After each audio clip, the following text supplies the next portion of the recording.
పాప మొన్న సూసైడ్ చేసుకుంది సార్.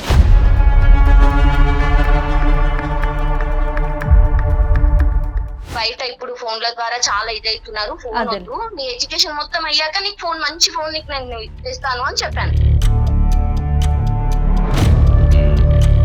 ఇంత మంచిగా ఉండే పాపకి ఏమైంది అని ఎన్నోసార్లు అడిగాను మేడం. నేను ఏం చెప్పట్లేదు సార్ మాకు. ఇంకా తన ఫోన్ చూసినాక నాకు ఇంకా చాలా ఇదైపోయింది. అప్పుడు అన్ని గుర్తుకొచ్చినాయి. కాదండి, ఫోన్ ఏమన్నా చెక్ చేశారా మరి మీరు? ఫోన్ చూసాను కానీ తన పాస్వర్డ్ చెప్పట్లేదు మేడం. నీకు ఫోన్ ఎక్కడిది నానా? ఫోన్ ఎక్కడిదిరా? నా ఫోన్ మా మమ్మీ డాడీకి తెలియకుండా నాకు పాకెట్ మనీ కొంచెం కొంచెం ఇస్తే, అలాగే ఇంట్లో డబ్బులు కొని దొంగతనం చేసి నేను ఫోన్ కొనుక్కున్నాను. నార్మల్ ఫొటోస్ కూడా తను మార్క్ చేసి నాకు శాంపిల్ కూడా పంపించాడు. మా ఇంట్లో వాళ్ళకి తెలియకుండా డబ్బులన్నీ ఇచ్చేస్తాను. నేను డబ్బులు కావాలి, లేకపోతే ఇవన్నీ బయట పెడతాను అని.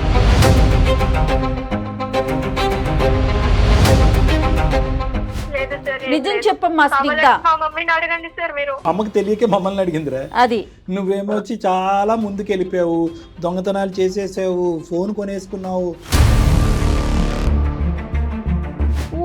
మీ మధ్యలోనే ఉన్న ఒక బ్లాక్ షీప్ అడు. ఈ వెబ్సైటు, ఈ యాప్ సేఫ్, ఈ సోషల్ మీడియా సేఫ్ కాదు అనేటటువంటి అంశాన్ని తీసేసి దేన్ని గుడ్డుగా నమ్మకూడదు, తల్లిదండ్రులను తప్ప. ఈ అమ్మాయి ఏంటంటే తల్లిదండ్రులను తప్ప అన్ని నమ్మేసి.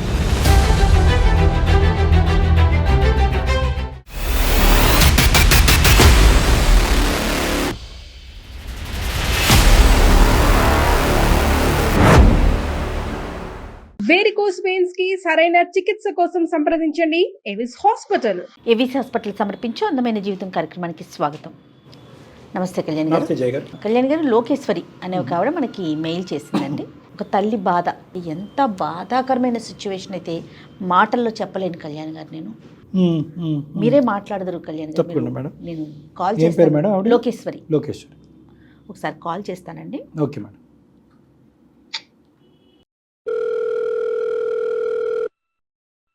హలో. హలో, ఎవరండి? నమస్తే అండి లోకేశ్వరి గారు, నేను జయానండి, సుమన్ టీవీ నుంచి మాట్లాడుతున్నాను, అందమైన జీవితం ప్రోగ్రామ్ నుండి. నమస్తే మేడం. నాతో పాటు డాక్టర్ కళ్యాణ్ చక్రవర్తి గారు ఉన్నారు, ఒకసారి మాట్లాడతారా? మాట్లాడుతున్నా. అమ్మ లోకేశ్వరి.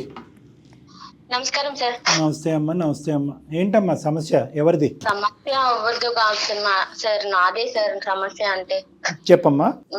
నాకు ఒక పాప ఉంది. అమ్మా.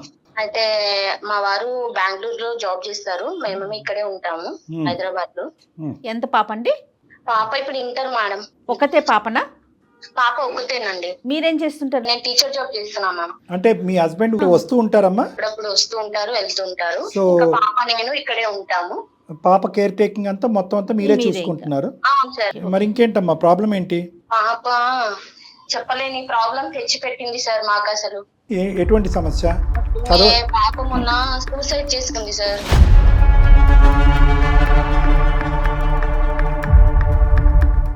అయ్యో. సూసైడ్ అటెంప్ట్ చేసుకున్నది. అసలు పాపకు మేము ఏం తక్కువ చెయ్యం సార్. మేము అన్ని విధాలుగా పాపకు అన్ని విధాలుగా నేను చూస్తూ ఉంటాను. అయితే తనకి ఇప్పటివరకు మేము ఫోన్ ఇవ్వలేదు. అంటే పిల్లలు ఇదైపోతున్నారు కదా అని ఇంకా వాళ్ళ డాడీ కూడా ఫోన్ అలో చేయలేదు, నేను కూడా ఫోన్ ఇవ్వలేదు. తను ఎప్పుడు అడగలేదా? పాప ఎప్పుడు అడగలేదు మేడం. ఎందుకంటే తనకు మేము ముందే చెప్పాం, ఫోన్స్ అట్లాంటి ఏమి ఇవ్వము, నువ్వేం అడగొద్దు, నీకు ఏది కావాలన్నా నా ఫోన్ తో చేసుకోవాలి, నువ్వు ఫ్రెండ్స్ కైనా ఓకే వద్దు బెట, అందరు బయట ఇప్పుడు ఫోన్ల ద్వారా చాలా ఇదైతున్నారు, ఫోన్ వద్దు, నీ ఎడ్యుకేషన్ మొత్తం అయ్యాక నీకు ఫోన్, మంచి ఫోన్ నీకు నేను ఇస్తాను అని చెప్పాను. ఓకే. మొన్న ఒక రోజు సూసైడ్ అటెంప్ట్ చేసింది తను. అసలు ఏమైంది పాపకి, ఇంత మంచిగా ఉండే పాపకి ఏమైంది అని ఎన్నోసార్లు అడిగాను మేడం. నేను ఏ స్థాయి అటెంప్ట్ అమ్మా? టాబ్లెట్స్ తీసుకుంది సార్ తను. పర్లేదా? అంటే హాస్పిటల్ తీసుకెళ్లే పరిస్థితి వచ్చిందా? ఇంట్లోనే మేనేజ్ చేసి? హాస్పిటల్ కి తీసుకెళ్లాల్సిన పరిస్థితే సార్. అయ్యో, కారణం ఏం చెప్పిందమ్మా? ఏం చెప్పట్లేదు సార్, మాకు అసలు చెప్పట్లేదు తను. ఈ విషయం మరి వాళ్ళ నాన్నగారికి తెలిసిందా? చెప్పారా మీరు ఇట్లా? లేదు మేడం, ఇంకా వాళ్ళ నాన్నకి ఇంక ఈ విషయం అసలు ఏం తెలియదు. తన దగ్గర ఫోన్ ఉన్నదని తెలియదు, తన ఇట్లా అయ్యిందని తెలియదు, ఏం తెలియదు. తనని నేను ఎంత అడిగినా ఏం చెప్పట్లేదు. కానీ ఫోన్ ఎలా వచ్చింది అన్నది ఏమన్నా అడిగారమ్మా మీరు పాపని? చెప్పలేదు సార్, ఏది చెప్పలేదు తను. అయితే తను అలా చేసినాక నేను నేను ఇప్పుడు అలా చేసిందని తను ఏం అడగలేక ఏం చేయాలో నాకు అర్థం కాలేక మీకు కాల్ చేశాను సార్ నేను. అంటే యూజువల్గా హాస్పిటల్లో ఉన్నప్పుడు ఇలాంటి కారణాలన్నీ వాకప్ చేస్తారమ్మా? డాక్టర్స్ ఎవరన్నా అమ్మాయితో మాట్లాడి ఏం జరిగిందమ్మా అనేది రీజన్ అడిగారా? అడిగారు సార్. అడిగితే ఇంట్లో నుండి ఏ ప్రాబ్లం లేదు నాకు, నేనే వేసుకున్నాను, కొంచెం మెంటల్ టెన్షన్ లో తలనొప్పి వచ్చి బాగా వేసుకున్నాను అని డాక్టర్స్ కి అలా చెప్పింది. సో ఏదైనా అది దాటేసేసింది, మీకు చెప్పట్లేదు, డాక్టర్స్ కి చెప్పట్లేదు. చెప్పట్లేదు ఫోన్ సార్, మీరు చెక్ చెప్పట్లేదు, అసలు చేశారండి? చెప్పట్లేదు. తన రూమ్ కి వెళ్ళి చెక్ చేసినప్పుడు నాకు ఫోన్ దొరికింది ఓకే. తన బ్యాగ్ లో. ఇంకా అప్పుడు నేను కొంచెం గట్టిగా అడిగాను అమ్మాయిని, నీకు ఫోన్ ఎక్కడిది, ఎట్లా తీసుకున్నావు నువ్వు అని. ఇంకోటి ఏంటంటే ఇంట్లో నుండి డబ్బులు కొంచెం మాయమైపోతున్నాయి, నేను పెట్టిన అల్మార్లో డబ్బులు అని ఉండట్లేదు. ఉండట్లేదు. ఇంకా ఏంటి పాప అయితే అట్లాంటిది కాదు, సరే నేనే మర్చిపోతున్నానేమో అని ఒక థాట్ లో నేను అలా అనుకుంటూ వచ్చా. అదేలే. అలా అనుకుని ఆగిపోయా. ఇంకా తన ఫోన్ చూసినాక నాకు ఇంకా చాలా ఇదైపోయింది, కోపం అప్పుడు వచ్చింది. గుర్తుకొచ్చినాయి. కాదండి, ఫోన్ ఏమన్నా చెక్ చేశారా మరి మీరు? మేడం ఫోన్ చూసాను కానీ తన పాస్వర్డ్ చెప్పట్లేదు మేడం. నన్ను గట్టిగా అడుగుతుంటే ఏడుస్తుంది కానీ ఏం చెప్పట్లేదు. సరే ఇంకా నేను ఇంకెక్కువ బలవంతం చేస్తే ఏమన్నా ఇచ్చేస్తుందేమో అని భయం వేసి. ఆల్రెడీ భయపెట్టింది కదా. ఎన్ని రోజులు అయిందమ్మా హాస్పిటల్ నుంచి డిశ్చార్జ్ అయ్యి ఇంటికి వచ్చి? ఇప్పుడు జస్ట్ 4 days అవుతుంది సార్. సరే సరే, ఒకసారి ట్రై చేద్దాం అమ్మా. అంటే ఇది ప్లీజ్ సార్ ఎట్లయినా చేసి మా పాపని, అది ఏంటి విషయం తెలిసి మాకు చెప్పండి సార్, ప్లీజ్ సార్, వాళ్ళ మా పాపని మాకు కాపాడండి సార్. తప్పకుండా అండి, తప్పకుండా. వాళ్ళ నాన్నగారికి తెలుసు ఇప్పటికైనా ఫోన్ దొరికింది? తెలియదు మేడం. తెలిస్తే నన్ను చంపేస్తాడు మేడం. నువ్వు ఒక పాపను కూడా చూసుకోలేకపోతున్నావా, నువ్వు అంతగా ఏం చేస్తున్నావు అని చెప్పి నన్ను చంపేస్తాడు మేడం. చాలా సెన్సిటివ్ మేడం తను. పాప ఫ్రెండ్స్ గానీ తను అసలు ఎవరితో క్లోజ్ గా మూవ్ అవుతుంది గానీ ఇలాంటివి ఏమన్నా తెలుసా మీకు? కాలేజ్ మేడం నా ఫోన్ తోటి 2-3 సార్లు ఒక అమ్మాయితో మాట్లాడేది. నా ముందే నేను అనేదాన్ని, ఎవరు మాట్లాడినా నా ముందే మాట్లాడాలి, నువ్వు ఏం చాట్ చేసినా నా ముందే చాట్ చేయాలి అని చెప్పి. సో తన సర్కిల్ ఏంటో కూడా మీకు ఒక ఐడియా ఉంది, ఎవరితో మాట్లాడుతోంది ఏంటనేది? తన ఫ్రెండ్ ఒక ఆమెతో మాట్లాడుతూ ఉంటుంది మేడం. మిగతా యాక్టివిటీస్ అవన్నీ ఎలా ఉంటాయండి? చదువుకోవటం, మిగతా కల్చరల్ యాక్టివిటీస్ అవన్నీ? చదువుకోవడంలో క్లాస్ ఫస్ట్ మేడం. తను బాగా చదువుతుంది అమ్మాయి బాగా చదువుతుంది. అట్లానే మేము ఏ దాంట్లో ఇన్వాల్వ్ చెయ్యొద్దు అని చెప్పి దేనికి, ఎందుకంటే ఈ మధ్య ఫోన్లలో చాలా ఇదైపోతుంది కదా మేడం. అందుకే తనకి ఎక్కడికన్నా తీసుకెళ్లాలన్నా నేనే, ఇద్దరం హ్యాపీగా మంచిగా ఉంటాం మేడం మేము. ఇప్పుడు కాదు కానీ ఇంతకు ముందు ఎప్పుడైనా బాయ్ ఫ్రెండ్స్ లేదంటే ఇలాగ ఏదైనా కోసుకోవటము అలాంటివి ఎప్పుడైనా జరిగినాయి అమ్మా? ఎప్పుడు జరగలేదు సార్, అలాంటి ఏం జరగలేదు సార్ అలాంటి. సో బేసికలీ ఇప్పుడు మీరు మమ్మల్ని ఏం ఆశిస్తున్నారంటే అమ్మాయి మనసులో ఏముందో కనుక్కోమంటున్నారు. కావాలి సార్, ప్లీజ్ సార్, ఎట్లయినా అమ్మాయి మనసులో ఏముందో, తన బాధ ఏందో మాకు చెప్పుకునేటట్టుగా కొంచెం చేయండి సార్, ప్లీజ్. మీతో అయినా చెప్పేటట్టుగా చేయండి సార్, ప్లీజ్ సార్. మరి పాప ఎక్కడుందమ్మా ఇప్పుడు? పక్కనే ఉంది సార్. ఫోన్ ఇస్తారా పాపకి, మాట్లాడచ్చా? మాట్లాడండి సార్, నేను లోపలికి వెళ్తున్నాను, ఇస్తున్నాను పాపకి ఫోన్. ఇట్లా డాక్టర్ గారు లైన్ లో ఉన్నారన్న ఒక మాట చెప్పి పాపకి ఇవ్వండి. కానీ ఒకేసారి ఇంత పీక్ స్టేజ్ కి వెళ్ళిపోతారా డాక్టర్ గారు? ఏది మేడం? అంటే తనకి ఏదైనా డిస్టర్బెన్స్ ఉండొచ్చు మేడం. చిన్న క్రైసిస్ కాదు, పెద్ద క్రైసిస్ ఉండుంటది. అంత చిన్నదానికైతే అంటే ఎందుకంటే ఇప్పటి వరకు ఎలాంటి ఇష్యూ చూడలేదని చెప్తోంది వాళ్ళ అమ్మ. ఏదో ఒక థ్రెట్ గానీ లేదంటే ఒక చూడకూడని పరిస్థితి గానీ ఏదో ఒకటి ఉండుంటది. హలో అమ్మా, నీ పేరేంటమ్మా? స్నిగ్ధ సార్. స్నిగ్ధ, ఓ చక్కటి పేరు. స్నిగ్ధ ఏం చదువుతున్నానన్నా? నేను ఇంటర్మీడియట్ ఫస్ట్ ఇయర్ సార్. ఎంపీసీయా, బైపీసీయా లేదంటే ఆర్ట్స్ అమ్మా? ఏంటి? ఎంపీసీయా సార్. బాగా చదువుతున్నావా? 10th ఎంత వచ్చిందమ్మా పర్సంటేజ్? 9.8 వచ్చాయి. బా సూపర్ నాన్న. మరి మంచి తెలివైన అమ్మాయి. మరి ఏంటన్నా నువ్వు చేసిన పని, ఎందుకు అలా చేసావు? బై ద వే, నా పేరు డాక్టర్ కళ్యాణ్ చక్రవర్తి అమ్మ. నేను సుమన్ టీవీ అందమైన జీవితం నుంచి మాట్లాడుతున్నాను. ఎప్పుడన్నా చూసావా మా ప్రోగ్రాము? లేదు సార్, నేను చూడలేదు. సరే సరే, డైరెక్ట్గా మేము ఇలాగా అడగటం అనేది నీకు కొద్దిగా ఇబ్బందికరంగానే ఉంటుంది. కానీ అమ్మ ఈ ప్రశ్నకి సమాధానం తెలియకపోతే, ఎందుకంటే అమ్మ నాన్నకైతే చెప్పలేనటువంటి పరిస్థితి. 2 అంశాలు, ఒకటి ఫోన్ దొరకటం, రెండోది నువ్వు సూసైడ్ అటెంప్ట్ చేయటం.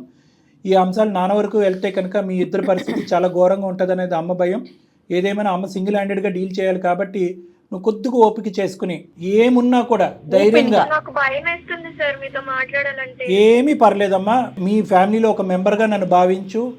ఎటువంటి భయం లేదు, ఏది ఉన్నా కూడా గోప్యంగానే ఉంచుదాం. నాన్న వరకు ఏది తీసుకెళ్లకుండా ప్రయత్నం చేద్దాం. నువ్వు ఇప్పుడే చెప్తే చిన్న సమస్య చిన్న పరిష్కారంతోనే పోతుంది. లేదంటే పెద్ద సమస్య కింద మారితే కనుక మా దగ్గర పరిష్కారం ఉండదు. అది కూడా గుర్తుపెట్టుకోవాలి నువ్వు. లేదు మమ్మీ, నేను చెప్పలేను. ఒక్కసారి ట్రై చేయమ్మా. చెప్పలేను సార్. అమ్మ అలా కాదు, చూడు అమ్మ కూడా ఇక్కడ ఓదార్పు కోరుకుంటుంది. దిక్కుతోచినటువంటి పరిస్థితిలో మా వరకు ఫోన్ చేసింది. చెప్పు తల్లి. ప్లీజ్ అమ్మా. అందరితో మాట్లాడిస్తున్నావు. లేదమ్మా నీకేంటి, నువ్వు నాతో కూడా చెప్పుకోకపోతున్నావు కదా, కనీసం వేరే డాక్టర్ తో చెప్పు తల్లి, నీకు డాక్టర్ అయినా ఇచ్చేస్తారు కదా. నేనంటే సరే ఏమన్నా అంటాను అనుకుంటున్నా, నేను పక్కకి వెళ్ళిపోతాను, నువ్వు డాక్టర్ తో నువ్వు ఫ్రీగా మాట్లాడు, ఓకేనా? స్నిగ్ధ ఒక్క నిమిషం నాన్న, ఒక్క నిమిషం నా మాట విను. నువ్వు చెప్పకుండా ఉండటం వల్ల నువ్వు లోపల ఎంత కుంగిపోతున్నావు అనేది మాకు అర్థమవుతుంది. నీ లోపల నువ్వు మాకు చెప్పకపోవటానికి ప్రధానమైన కారణం ఏంటంటే, నాకు తెలిసేంతవరకు చెప్తే ఒక సమస్య, చెప్పకపోతే ఒక సమస్య, కానీ వాస్తవానికి చెప్పకపోతేనే పెద్ద సమస్య. నువ్వు తెలివైనటువంటి ఆడపిల్లవి. ఈరోజు సూసైడ్ అవుతుందమ్మా, 110%. మా డాడీకి తెలిస్తే మా మమ్మీ సిచ్యువేషన్ మంచిగా ఉండదు. నేనే ఇప్పటికీ మిస్టేక్ చేసినాను. మా మమ్మీకి కూడా చెప్పాలంటే నాకు భయపడుతూనే నేను స్నిగ్ధ అమ్మా నువ్వు చాలా చిన్న పిల్లవి, చాలా చాలా చిన్నదానివి, నువ్వు మెచ్యూర్డ్ గా ఆలోచించు కొంచెం. నీ వయసులో ఈ 16 సంవత్సరాల వయసులో పరిష్కారం లేనటువంటి సమస్యలు ఏమన్నా ఉంటాయి అని నేనైతే అనుకోవట్లేదమ్మా. ఎటొచ్చి నీ భావన ఏంటంటే కనుక చెప్తే ఒక ప్రాబ్లం, చెప్పకపోతే ఒక ప్రాబ్లం. కానీ ఈరోజు చెప్తే కనుక ఈ బాధ ఇక్కడితో తీరిపోతుంది. అమ్మకి కానీ నీకు కానీ మేము చక్కటి పరిష్కార మార్గం చెప్తాము. అక్కడితో రోడ్డంతా సాఫీ అయిపోతుంది. ఇంక ఇక్కడి నుంచి నీ చదువు, తెలివైనటువంటి ఆడపిల్ల కాబట్టి చదువు స్మూత్గా ముందుకెళ్ళిపోతుంది. లేదంటే కనుక ఈ సమస్య ఇంకో సమస్య కింద మారి నువ్వు తీవ్రకరమైనటువంటి డిప్రెషన్లోకి వెళ్ళటం, దాంతోపాటు అమ్మ కూడా ఇబ్బంది పడటం, ఇలాంటి పరిస్థితులనే వస్తాయి. ఏది పాడైనా కూడా నీ కెరియర్, నీ చదువు అయితే పాడవాలని నువ్వు అనుకోవట్లే కదా? లేదు సార్, లేదు. రైట్, 210% నా మీద భరోసా పెట్టుకుని ధైర్యంగా ఉన్నది ఉన్నట్టుగా చెప్పు ప్లీజ్. సార్ నేను 10th వరకు బాగానే చదివినాను సార్, నాకు మంచి మార్క్సే వచ్చాయి. గుడ్. అయితే నా ఫ్రెండ్స్ అందరికి స్కూల్లో కూడా ఫోన్స్ పంపిస్తుండే వాళ్ళ పేరెంట్స్. అండ్ నా ఫ్రెండ్ సర్కిల్ లో 2-3 బాగా ఫోన్స్ వాడుతుంటే, నీకు ఇంకా ఫోన్ లేదా, ఫోన్ ఎందుకు వాడవు, అందరం మేము రీల్స్ చేస్తున్నాము, స్నాప్చాట్ వేసుకున్నాము అని వాళ్ళు నాకు చెప్పారు. సో స్నాప్చాట్ అంటే ఏందో కూడా తెలియదు నాకు. ఏంటిదమ్మా, ఏంటిది? స్నాప్చాటా? Snapchat, okay. ఇన్స్టాగ్రామ్, స్నాప్చాట్ ఇవన్నీ ఇన్స్టాల్ చేయించారు ప్లే స్టోర్ లో. నీకు ఫోన్ ఎక్కడిది నాన్న? ఫోన్ ఎక్కడిదిరా? నా ఫోన్ మా మమ్మీ డాడీకి తెలియకుండా నాకు పాకెట్ మనీ కొంచెం కొంచెం ఇస్తే, అలాగే ఇంట్లో డబ్బులు కొని దొంగతనం చేసి నేను ఫోన్ కొనుక్కున్నాను. మా ఫ్రెండ్స్ వాళ్ళకి డబ్బులు ఇచ్చేస్తే వాళ్ళే కొనిచ్చినారు నాకు. ఫ్రెండ్సే కొనిచ్చారా? స్నాప్చాట్ అది ఓపెన్ చేసుకుని దాంట్లో ఏం చేస్తారమ్మా? దాంట్లో స్ట్రీక్స్ కోసము ఫ్రెండ్స్ అందరూ స్ట్రీక్స్ పంపిస్తారు మేడం, ఎక్కడున్నాము, లొకేషన్ ఎక్కడున్నాను. నేను ఐస్ క్రీమ్ దగ్గరికి వెళ్తే మా మమ్మీ అప్పుడప్పుడు నన్ను షాపింగ్ కి తీసుకెళ్తుంది, టాప్స్ కొనియడానికి. కాలేజ్ లో మంచి మంచి టాప్స్ వేసుకోవాలని కుర్తీస్ కొనియడానికి షాప్ తీసుకెళ్తే అక్కడ కూడా ఫొటోస్ తీసుకొని ఇక్కడ లొకేషన్ లో ఉన్నా, ఈ మాల్ లో ఉన్నానని ఫొటోస్ పెట్టుకుంటారు మేడం. నువ్వు ఎక్కడున్నావో, ఏం చేస్తున్నావో ఇలా తెలుసుకోవటం వల్ల ఏంటి దీనివల్ల అసలు లాభం? అంటే అవి మేము షేర్ చేసుకుంటే స్ట్రీక్స్ వస్తాయి మేడం. మా స్ట్రీక్స్ వల్ల మాకు మంచి హ్యాపీనెస్, నీకెన్ని స్ట్రీక్స్ వచ్చినాయి, నాకెన్ని వచ్చినాయి అని చెప్పుకుంటాం మేడం. అట్లా ఒకసారి ఏమైందంటే, ఒక అన్నోన్ పర్సన్ కరణ్ అని నాకు యాడెడ్ యూ అని నాకు చూపించినారు, నేను యాడ్ అయినట్టు. సరే తను మెసేజ్ చేయడం స్టార్ట్ చేశాడు, నేను కూడా రిప్లై ఇస్తుండే. అట్లా ఆ స్టార్టింగ్ కాస్త కొంచెం కేరింగ్ లోకి వెళ్ళి పర్సనల్ ఫొటోస్ కూడా షేర్ చేసుకునేంత వరకు వెళ్ళింది మేడం. ఆ విషయం మా మమ్మీ వాళ్ళకి చెప్పలేదు కదా మేడం. అతను ఒకసారి ఏమన్నాడంటే, ఇంత ఫైనల్ స్టేజ్ లో నీ ఫొటోస్ అని నేను అన్ని బయట వైరల్ చేసేస్తాను అని మార్ఫింగ్ చేసి చెప్పాడు మేడం. ఎందుకు తెలియదు సార్ నాకు. నా నార్మల్ ఫొటోస్ కూడా తను మార్ఫ్ చేసి నాకు శాంపిల్ కూడా పంపించాడు. ఓకే, ఫోటోలు పంచుకోవటం, షేర్ చేసుకోవటం వరకు ఓకే, అక్కడ వరకు రాకూడదు కానీ వచ్చారు. అంటే నేను మాట్లాడనని చెప్పాను సార్, నేను ఇంకా మాట్లాడను, ఎందుకంటే కొంచెం కేరింగ్ తర్వాత తను వల్గర్ గా మాట్లాడడం స్టార్ట్ చేశాడు. నచ్చకపోతే నేను నార్మల్ గా ఫ్రెండ్స్ కి ఎలా షేర్ చేసుకుంటామో ఫొటోస్, సెల్ఫీ వీడియోస్ అవి మార్ఫింగ్ చేసేసి చాలా గలీజ్గా చేసి నాకే పంపించి. డబ్బులు ఏమన్నా అడిగేవాడబ్బా? డబ్బులు ఏమన్నా అడిగేవాడా? అదే సార్, అదే ప్రాబ్లం వచ్చింది. మా ఇంట్లో వాళ్ళకి తెలియకుండా డబ్బులన్నీ ఇచ్చేస్తాను, నేను డబ్బులు కావాలి లేకపోతే నీవన్నీ బయట పెడతాను అని ఒకసారి డబ్బులు ఇవ్వడం స్టార్ట్ చేశాను నేను. ఇంకా ఇవ్వకపోతే నేను ఇది మొత్తం సోషల్ మీడియాలో వైరల్ చేస్తా, ఫేస్బుక్ లో పెడతాను అని నన్ను బాగా బెదిరించాడు మేడం. ఇంకా నేను ఆ టైంలో మా మమ్మీకి కూడా చెప్పుకోలేదు. వీడియో కాల్స్ కూడా ఉన్నాయమ్మా? అంటే వీడియోస్ కూడా ఉన్నాయి, ఫొటోస్ వరకే? ఆ వీడియోస్ ని కూడా నార్మల్ గా మాట్లాడిన వీడియోస్ ని కూడా మార్ఫింగ్ చేసేస్తాడు మేడం, ఏఐ అని చెప్పినాడు. నేను ఏఐ చేస్తాను, ఇవన్నీ మొత్తం నేను బయట లీక్ చేస్తాను సోషల్ మీడియాలో. అలా చేయకుండా వాడు ఉండాలంటే నువ్వేం చేయాలంటే డబ్బులు ఇస్తూ పోవాలా? ఇచ్చాను సార్, అలానే ఇచ్చిన. నీకు ప్లీజ్ ఇలా చేయొద్దు, నా లైఫ్ ఖరాబ్ అవుతుంది. ఎందుకంటే మా ఇంట్లో వాళ్ళకి తెలియకుండా ఇన్ని మిస్టేక్స్ చేస్తున్నా కదా మేడం. ఫోన్ ఉందని కూడా తెలియదు మా మమ్మీకి. అమ్మ పక్కన ఉందమ్మా స్నిగ్ధ? ఉన్నారు సార్, ఉన్నారు. Okay okay. ఎక్కడో చోట నీ ఫ్రెండ్స్ యొక్క సహాయం తీసుకోలేదా? ఈ గ్రూప్ ఎవరికన్నా చెప్పావా? వీళ్ళందరికీ సహాయం తీసుకోలేదా? లేదు సార్, అంత సిచ్యువేషన్ ఇవ్వలేదు సార్ నాకు అతను. ఇంకా నేను తట్టుకోలేకపోయి నేను మా ఇంట్లో కొన్ని టాబ్లెట్స్ ఉంటాయి కదా, రోజు కొన్ని మెడిసిన్స్ వేసుకునే ఉంటాయి కదా, అవి ఇంకా స్లీపింగ్ పిల్స్ ఉంటాయి, అవన్నీ కానీ వేసేసుకున్నాను. ఎంతకాలం అమ్మా? At the end of the day ఇప్పుడు అంటే చచ్చిపోయేంత వరకు వెళ్ళవలసిన అవసరం ఏముంది? ఇప్పుడు ఫైనల్ గా అసలు అతను ఏం ఎక్స్పెక్ట్ చేస్తున్నాడు నీ దగ్గర నుంచి? నా దగ్గర నుంచి డబ్బులే కావాలి మేడం వాళ్ళకి. డబ్బులే కావాలా? ఇంకా రిలేషన్షిప్ పెళ్లి చేసుకుందాం ఆ వ్యవహారం ఏమీ లేదు. అతనికి డబ్బులు కావాలి, నువ్వు డబ్బులు ఇవ్వకపోతే కనుక ఇవన్నీ కూడా బహిరంగం చేస్తాడు. కావాలి మేడం, ఎందుకంటే నేను డబ్బులు ఇవ్వడం స్టార్ట్ చేశాను కాబట్టి చాలా డబ్బులు డిమాండ్ చేశాడు. అప్పుడు నేను ఆన్సర్ చేసుకోలేను కదా మేడం. ఇంకొకటే నన్ను బెదిరిస్తున్నాడు, ఇవన్నీ లీక్ చేస్తాను. అమ్మ నువ్వు ఇవన్నీ కూడా ఒకటే నీకు పాయింట్ అమ్మా. ఈ ఫోటోలు కానీ వీడియోలు కానీ ఏవైతే నువ్వు నిజం వీడియోలు ఫోటోలు అయితే కాదు, ఉన్న ఫోటోలు వీడియోలని అతను మార్పు చేశాడు అంతేనా? వీడియో చేస్తాడు, దాన్ని చాలా ఘోరంగా మోడిఫై చేస్తాడు. ఇప్పుడు నీ వరకు ఇంతే కదమ్మా, దీనికి మించినటువంటి తప్పేం లేదుగా? లేదు సార్. నిజం చెప్పమ్మా స్నిగ్ధ. మా మమ్మీని అడగండి సార్ మీరు. మమ్మీకి ఏం తెలుసు నాన్న? మమ్మీ తెలుసుకోలేకపోతే కదా బాధగా వచ్చింది. అమ్మకి తెలియకే మమ్మల్ని అడిగిందిరా. అది నువ్వేమో వచ్చి చాలా ముందుకు వెళ్ళిపోయావు, దొంగతనాలు చేసేసావు, ఫోన్ కొనేసుకున్నావు. ఇట్లా బహుశా ఈ ఎపిసోడ్ నీలాంటి చూసేటటువంటి ఎంతో మంది ఆడపిల్లలకి ఒక గుణపాఠం, ఒక ఎగ్జాంపుల్. అదేదో సామెత అంటారు, బాగా తెలియనివాడు బ్యాంక్ దొంగన్న అవుతాడు, బ్యాంక్ మేనేజర్ అన్న అవుతాడు. అలా నీ తెలివితేటలు దేనికి వాడేవంటే కనుక ఇంట్లో డబ్బుల్ని ఎలా దొంగతనం చేయాలి, ఈ డబ్బుల్ని ఎలా మూట కట్టాలి, ఎలా కూడబెట్టాలి. ఫైనల్గా మీ ఫ్రెండ్స్ ఏవైతే ఉన్నారో వాళ్ళు కంప్లీట్గా నీ బ్రెయిన్ని విషపూరితం చేసి ఫోన్ లేకపోతే జీవితమే వేస్ట్ అన్నట్టుగా చేసి, ఒక్కసారి ఎప్పుడైతే కనుక స్నాప్చాట్ గడిగుడ్డి చాటు అనేటువంటి దాంట్లోకి వెళ్తామో నీ జుట్టు తీసుకెళ్ళి వేరే వాడి చేతిలో పెట్టినట్టే. వాడెవడో వెల్కమ్ నోట్ పంపించాడు నీకు, యాడానో గీడానో. ఫైనల్గా నువ్వేంటి అందులో ఎందుకు దిగుతున్నావు, వాడు ఎవడో అన్నది కనుక్కోలేదు. అన్నోన్ పర్సన్ కదా. నువ్వు స్వేచ్ఛనిచ్చావు. నీ వయసు ఎంత, నీ అనుభవం ఎంత? దాంట్లో ఇంకొకటి సార్, వీడియో కాల్స్ మాత్రం చేసినవి, నేను చేసినవి, మేము మాట్లాడుకున్న చాటింగ్ ఏం లేవు సార్, అన్ని క్లియర్. అంటే స్నాప్చాట్ లో మనకు కనిపించవు వీడియో కాల్స్ అయినా ఆడియో కాల్స్. ఇది స్నాప్ చాట్ అయితే కనుక వాడు సూపర్ చాట్. వాట్సాప్ కాల్ నుంచి కూడా చేయమని చెప్తుండే మేడం. చేస్తుండే నేను ఎత్తుతుండే మేడం. స్టార్టింగ్ లో మీకు చెప్పినట్టు బానే ఉంటుండే. తర్వాత తన వీడియో మాత్రం ఎప్పుడు నాకు చూపించలేదు, తన ఫేస్ కూడా రివీల్ చేయలేదు. నిన్ను మాత్రం వీడియో కాల్ చేయమనేవాడా? నేను ఒక్కదాన్నే కనిపించేదాన్ని మేడం. సరే తెలియదు మేడం అట్లా చేస్తాడు ఇట్లా. నేను అతన్ని నార్మల్ గా నమ్మినాను మేడం, అంతేగాని జస్ట్ ఒక ఫ్రెండ్ గా అనుకున్నావు కాదమ్మా. ఇవన్నీ జరిగినాయి, ఇంతకీ ఆడెవడో తెలుసా నీకు? సార్ తర్వాత నాకు ఇన్స్టాగ్రామ్ లో నుంచి ఆ ఫోటోలన్నీ రావడం జరిగింది సార్. ఇతనే అతను ఎట్లా కన్ఫర్మ్ చేసుకున్నానంటే, కొన్ని మ్యూచువల్ ఫ్రెండ్స్ ఉంటారు కదా సార్, ఆ మ్యూచువల్ ఫ్రెండ్స్ ఫాలోడ్ బై అని ఉందన్నమాట. ఇతనా కాదా అని నేను వేరే వాళ్ళు నా ఫ్రెండ్స్ కనుక్కొని వాళ్ళకి చెప్తే ఇతనే అతను బయటపడింది. తీరా అతను చూస్తే నా క్లాస్మేట్, నేను చదువుకుంటున్న క్లాస్మేట్ ఆ అబ్బాయి. మీ మధ్యలోనే ఉన్న ఒక బ్లాక్ షీప్ అడు. నాకు అలాంటి సిచ్యువేషన్ లో నేను ఎవరికి, ప్రిన్సిపల్ కి కూడా కంప్లైంట్ చేసే స్టేజ్ లో లేను సార్. ఇక్కడ ఏం చేసినా సరే నేను ఇవన్నీ బయట పెట్టి నీకు లైఫ్ లేకుండా చేస్తానని బెదిరించిండు. నేనే ఎవరిని ఏం అనలేక నేను సెల్ఫ్ హార్మ్ చేసేసుకున్నాను. ఇప్పటికి టచ్ లో ఉన్నాడమ్మా? లేడు. టచ్ లో లేడు. మరి ఇంకా నీకు భయంగానే ఉందమ్మా? వాడు కాలేజ్కి వెళ్ళినా కానీ ఎక్కడైనా ఇప్పుడు వాడిని ఏమన్నా మేము కంట్రోల్ చేయాలా, పర్వాలేదా? వాడు తప్పుకున్నట్టేనా? చెయ్యాలి సార్, చెయ్యాలి, మీరు చెయ్యాలి. ఎందుకంటే నా పేరు బయట పెట్టకుండా చెయ్యాలి. అమ్మా అప్పుడు వాడిని కంట్రోల్ చేయటం పెద్ద పని కాదమ్మా. లోకేశ్వరి గారు ఉన్నారమ్మా? ఇప్పుడు జరిగిందంతా విన్నారు. మీ రియాక్షన్ ఏంటమ్మా? అంటే మీరేమనుకుంటున్నారు? దీనికి మా వరకు అక్కర్లేదు, వాడు చెమడ వల్చడానికి, మీరు కేసు పెట్టడానికి, స్కూల్ ప్రిన్సిపల్ చెప్పడానికి మీరు చాలు.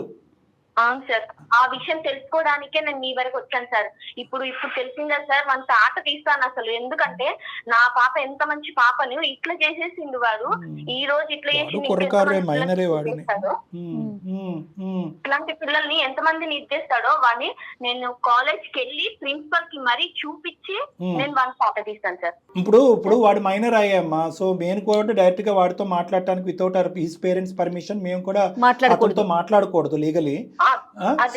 అన్నిటికంటే ముఖ్యమైనటువంటి అంశం ఏంటంటే అట్లీస్ట్ మీ అమ్మాయి మనసు విప్పి ఈ వేదికను నమ్ముకుని మాకైతే ఓపెన్ గా మనసు విప్పి చెప్పింది కాబట్టి ఫస్ట్ అది హర్షిద్దాం. మీ అమ్మాయికి మీరు ధైర్యం చెప్పండి. లోకేశ్వరి గారు రానున్న రోజుల్లో మీరు తీసుకునేటటువంటి స్టెప్స్ ఏవైతే ఉన్నాయో అవి ఇంకా సెన్సిటివ్ అంశాలు. అవును, ఎందుకంటే ఆ అబ్బాయిని ఎప్పుడైతే ఇన్వాల్వ్ చేస్తారో స్కూల్ ప్రిన్సిపల్ ఆ అమ్మాయి పేరెంట్స్ని పిలవటం జరుగుతుంది. పేరెంట్స్ వచ్చి మా అబ్బాయి కరెక్టే అనేటటువంటి విధానానికి ఒక వాదనకి తిరిగితే కనుక నెక్స్ట్ లెవెల్లో పోలీస్ స్టేషన్ వరకు ఇది వెళ్ళవలసినటువంటి అవసరం ఉంటుంది. అప్పటికి కూడా మీ భర్త గారిని ఇంకా ముసుగులో ఉంచడం అనేది మంచిది కాదు అనేది నా అభిప్రాయం. అతనికి చెప్పేటటువంటి విధంగా మీరన్నా చెప్పండి, మేమన్నా చెప్తాం, కానీ చెప్పటం మాత్రం చాలా ఇంపార్టెంట్ లోకేశ్వరి గారి. చిన్న విషయం కాదు కదా, సెన్సిటివ్ అయితే అయి ఉండొచ్చు, బట్ మ్యాటర్ అయితే సెన్సిటివ్ కాదు కదా. నాకు కాలేజ్ అబ్బాయి అని చెప్తే నేను అప్పుడే తను నీకు మాట్లాడేదాన్ని సార్, చెప్పకుండా తను ఇలా చేసేసింది. అమ్మ కుర్రకారమ్మ, వీళ్ళందరూ కుర్రకారు. ఇప్పుడు మీ అమ్మాయిది కూడా ఇక్కడ తప్పిదం ఉంది, గుడ్డిగా ముందుకెళ్ళటం, తెలియనటువంటి మొహాన్ని యాక్సెప్ట్ చేయటం, తర్వాత క్లాస్మేటే అనేటటువంటి తెలుసుకోవటం. దాని గురించి ఏంటంటే అమ్మని అడిగి అమ్మ కాళ్ళ వేళ ప్రాధాయపడి ఉంటే ఏ ఫోను కొనిచ్చి ఉండేవారు కదా. ఇంత దొంగతనంగా వెళ్ళి డబ్బులు దొంగతనం చేసి ఫోన్ కొనే బదులు ఇది ఎప్పుడో ఇంట్లో మీరు అడిగితే చేయనటువంటి అంశం అయితే కాదు. See at the end of the day నీలాంటి ఆడపిల్లలు ఏదైతే సమాజంలో ఉండేటటువంటి ఈ సోషల్ మీడియా అనేటటువంటి వ్యామోహంలో కొట్టుకుపోతున్నారు, భవిష్యత్తుని చిందరవందర చేసుకుంటున్నారు, రీల్స్ అంటున్నారు, ఏవో స్ట్రీక్స్ అంటున్నారు, అర్థం పద్ధతులైనటువంటి అంశాలు ఉండి ప్రైవసీని బ్రీచ్ చేస్తున్నారమ్మా. ప్రధానంగా జరిగేది ఏంటంటే బ్రీచ్ ఆఫ్ ప్రైవసీ. అంటే ప్రతి ఆడపిల్లకి ప్రతి అబ్బాయికి ఒక ప్రైవేట్ వరల్డ్ అనేటటువంటిది ఉంటుంది. ఇది బ్రీచ్ అవనంత వరకు అంతా బాగానే ఉంటుంది. ఎప్పుడైతే ఇది బ్రీచ్ అవుతారో ఆ మత్తులో కానీ ఆ వ్యామోహంలో కానీ ఏం పంచుతున్నావు అనేటటువంటి తెలియనటువంటి ఒక మైకంలో మీరు కొన్ని ప్రైవేట్ అంశాలని అవతల వ్యక్తికి షేర్ చేస్తారు. అంటే సింపుల్గా నేను ఇందాక చెప్పినట్టుగా మీ జుట్టు తీసుకెళ్ళి అతని చేతిలో పెడతారు. పెట్టిన తర్వాత అప్పటి వరకు దేవుడుగా ఉన్నటువంటి వ్యక్తి దెయ్యంగా మారిపోతాడు. ఎందుకంటే నీ జుట్టు అతని చేతుల్లో పెట్టేటప్పటికి ఇంతవరకు వచ్చినటువంటి అమ్మాయి అంతవరకు ఎందుకు రాదురా అనేటటువంటి కాన్ఫిడెన్స్ అతనికి వస్తుంది. అంటే డబ్బులైనా అవ్వచ్చు, శారీరకపరమైనటువంటి సుఖం అయినా అవ్వచ్చు, ఇంకోటి ఏదన్నా అవ్వచ్చు, వస్తు రూపాయన అవ్వచ్చు, శారీరక రూపాయన. ఆ అడ్వాంటేజ్ తీసుకునేటటువంటి పరిస్థితికి మీ ప్రైవసీని బ్రీచ్ చేయకుండా ఉండటం అనేది ప్రధానమైన అంశం. అది ఏ మార్ఫింగ్ చేసినటువంటి ఫోటోలో ఇంకో ఫోటోలో ఈ అమ్మాయి ఒక ఫోటో పంపిస్తేనే కదా వాడు మార్ఫింగ్ చేస్తాడు. ఆ ఫోటో పంపించవలసిన అవసరం ఏముంది? ఆ వీడియో కాల్స్ మాట్లాడవలసినటువంటి అవసరం ఏముంది? ఎన్క్రిప్టెడో గడుదు గుడ్డో మనకెందుకు అవన్నీ? ఇప్పుడు వాడు వేరే ఫోన్తో చేస్తున్నాడు, ఇంకో ఫోన్తో చేస్తున్నాడు. కాబట్టి నా ఉద్దేశం ఏంటంటే ఈ వెబ్సైటు, ఈ యాప్ సేఫ్, ఈ సోషల్ మీడియా సేఫ్ కాదు అనేటటువంటి అంశాన్ని తీసేసి మన ప్రైవేట్ అంశాలు పబ్లిక్ చేయకుండా ఉండటానికి మీరు చేసుకునేటటువంటి ప్రయత్నం ఏంటి? దేన్ని గుడ్డుగా నమ్మకూడదు, తల్లిదండ్రులను తప్ప. ఈ అమ్మాయి ఏంటంటే తల్లిదండ్రులను తప్ప అన్ని నమ్మేసింది. అమ్మ ఇప్పటికీ కూడా స్నిగ్ధ ఇంకా ఏమన్నా చెప్పకూడదు ఉన్నా, ఏమైనా దాచిపెట్టున్నా ముందస్తే చెప్పేయవలసిందిగా నా విజ్ఞప్తి. ఎందుకంటే కనుక ఇప్పుడు నెక్స్ట్ స్టెప్ అమ్మ ఖచ్చితంగా తీసుకోవాలి. దాన్ని అయితే మాత్రం నువ్వు నిలవరించలేవు, ఆపలేవు. ఫైనల్గా ఏం చేయమంటారు కళ్యాణ్ గారు? ఫైనల్గా ఏమీ లేదమ్మా, స్నిగ్ధ ఇక్కడి వరకు వచ్చింది కాబట్టి నెక్స్ట్ లెవెల్లో కూడా నీ సపోర్ట్ అనేటటువంటిది ఇంపార్టెంట్. ఎందుకంటే వాడి దగ్గర ఇవే కాకుండా ఇంకా ఏమున్నాయి అనేటటువంటిది మనకు తెలియదు కాబట్టి కాలేజ్ వరకు వెళ్ళాలి, ప్రిన్సిపల్ సమక్షంలో కూర్చోవాలి, గట్టిగా వార్నింగ్ ఇప్పించాలి. అంటే కాలేజ్ తీసుకునేటటువంటి స్టెప్స్తో మీరు హ్యాపీ కాకపోతే ఇప్పటికీ కూడా మీ అమ్మాయి యొక్క భవిష్యత్తు రిస్క్లో ఉన్నది అని మీకు ఒక భావన ఉంటే కనుక ఖచ్చితంగా సైబర్ క్రైమ్ వాళ్ళకి మీరు వెళ్ళి కంప్లైంట్ ఇవ్వచ్చు. పోలీస్ యొక్క హెల్ప్ కూడా మీరు తీసుకోవచ్చు అమ్మా. మాకంటే ముందు మీరు మీ భర్తకి చెప్పండి, ధైర్యం చేసుకుని చెప్పండి. చెప్పే ధైర్యం లేకపోతే నన్ను ఫోన్ చేసి మాట్లాడమన్నా నేను మాట్లాడతాను. ఓకే సార్, చెప్తాను సార్. తనకు మెల్లగా నేనే కన్విన్స్ చేస్తాను సార్. చెప్తాను సార్. చెప్పండి. చెప్పండి, దాని తర్వాత స్టెప్ ఏం చేద్దాం అనేది మాట్లాడదాం. అయిపోయింది, రేపు ఎక్కువ అయిపోతే మళ్ళీ నా మీద ఇంకా ఎక్కువ అయిపోతుంది కదా, ఇంకా సమస్యలు చిక్కుముళ్ళలోకి వెళ్ళిపోతారమ్మా. అందుకేనండి మీరు చెప్పండి, దాని తర్వాత ఏం చేద్దాం అనేది ఆలోచిద్దాం. సరేనా? ఓకే మేడం, ధైర్యంగా ఉండండి ఇద్దరు కూడా. థ్యాంక్ యూ మేడం, చాలా చాలా థ్యాంక్ యూ మేడం. పర్వాలేదమ్మా, పర్వాలేదు. ఓకేనమ్మా, ఆల్ ద బెస్ట్ అమ్మా. స్నిగ్ధ జాగ్రత్తగా ఉండు తల్లి. Okay ma'am, thank you ma'am. Okay, ధైర్యంగా ఉండు. మళ్ళీ అలాంటి పిచ్చి పనులు మళ్ళీ చేయకూడదు.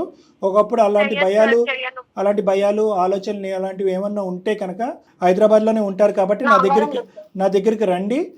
ఇటువంటి సమస్యలకి నేను పరిష్కారం చెప్తాను, లేదంటే అటువంటి ఆలోచనలు తీసేయడానికి కౌన్సిలింగ్ చేస్తాను. ఓకేనా? ఓకే సార్ మన జీవితంలో మనకు నచ్చనటువంటి పదం సూసైడ్. ఓకేనమ్మా, బాయ్. రైట్. మమ్మీ ఇంకోసారి ఇప్పుడు ఇట్లా చెయ్యను. ప్రామిస్. Thank you beta.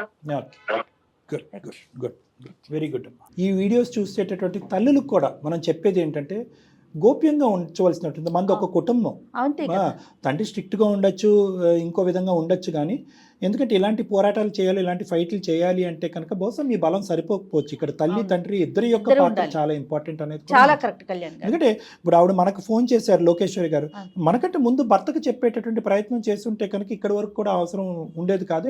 ఇప్పటికైనా ఆవిడ తెలుసుకున్నాను. ఈ సందర్భంగా అంటే మగవారు కూడా ఏదో మనం సంపాదించేస్తున్నాం ఇచ్చేస్తున్నాం అని కాకుండా భార్య పిల్లలు ఎలా ఉంటున్నారు, వాళ్ళు ఎంత ఫ్రీగా మనతో మూవ్ అవుతున్నారు, వాళ్ళ అవసరాలు తీర్చడం కాదు కదా.